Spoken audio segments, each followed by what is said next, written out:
তো বন্ধুরা, আজকে আমরা মাঠে বেড়াতে এসেছিলাম। তা বেড়াতে এসে দেখো দূরে দিয়ে ওই ট্রেন যাচ্ছে। আমাদের এখানে মাঠে এলে মাঠ দিয়ে ট্রেন দেখা যায়। দেখো ওই যে দূর থেকে ট্রেন যাচ্ছে, কত সুন্দর লাগছে। আর আজকে বিকেলে আমরা মাঠে হাঁটতে এসে এই ট্রেনটা দেখতে পেলাম। আর এখানে ধানের বীজ দেখো, এই বীজ নিশ্চয়ই তোমরা সবাই চেনো যারা যারা গ্রামে থাকো।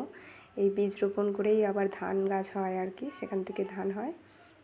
তো এই দেখো কত সুন্দর লাগছে দেখতে। আর বৃষ্টি হয়ে মাঠগুলো তো পুরো জলে ডুবে গেছে একদম, চারিদিকে জল। এই জল থাকলে ধান রোয়া করতে খুবই সুবিধা হয় ওদের। আর এই নতুন রাস্তাটা হয়েছে তাই আমরা বেড়াতে এসেছি।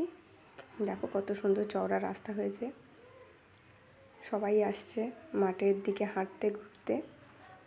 আমরাও এসেছি প্রথম, আজকে এই রাস্তাটা হয়েছে তাই দেখতে এলাম। তো কত সুন্দর লাগছে, দুই পাশেই মানে ধান ক্ষেত, মাঝখান দিয়ে রাস্তাটা হয়েছে। ওই যে কিছু লোক ওখানে ধানের রোয়ার কাজ করছে।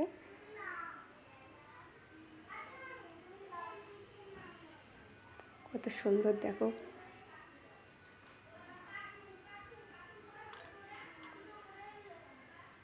দুদিকেই ধান ক্ষেত, এদিকটায় ধান রোয়া হয়ে গেছে, এদিকটায় ধান বীজ বোনা হয়ে গেছে, এই সাইডে বীজ বোনা কাজ চলছে।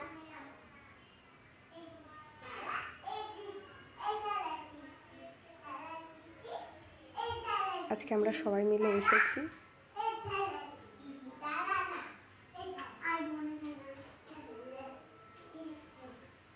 বিকেলে হাঁটাও হবে আর মাঠ দেখাও হবে।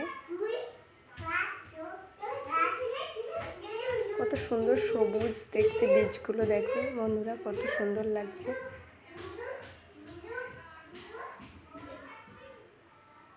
ভাবলাম একটা ভিডিও করে তোমাদেরকে শেয়ার করি।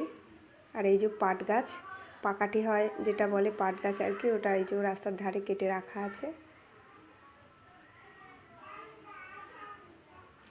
এই রাস্তাটা হাঁটতে হাঁটতে ভিডিওটা করলাম।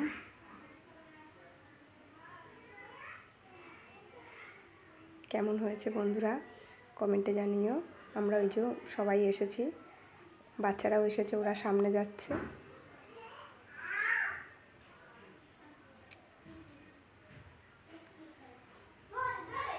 আমার তো খুব ভালো লাগলো, চারিদিকে জল।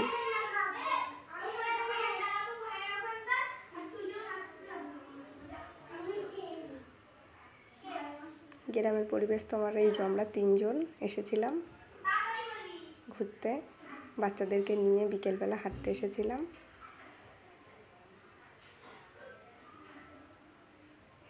কেমন হয়েছে বন্ধুরা ভিডিওটা পুরোটা দেখো।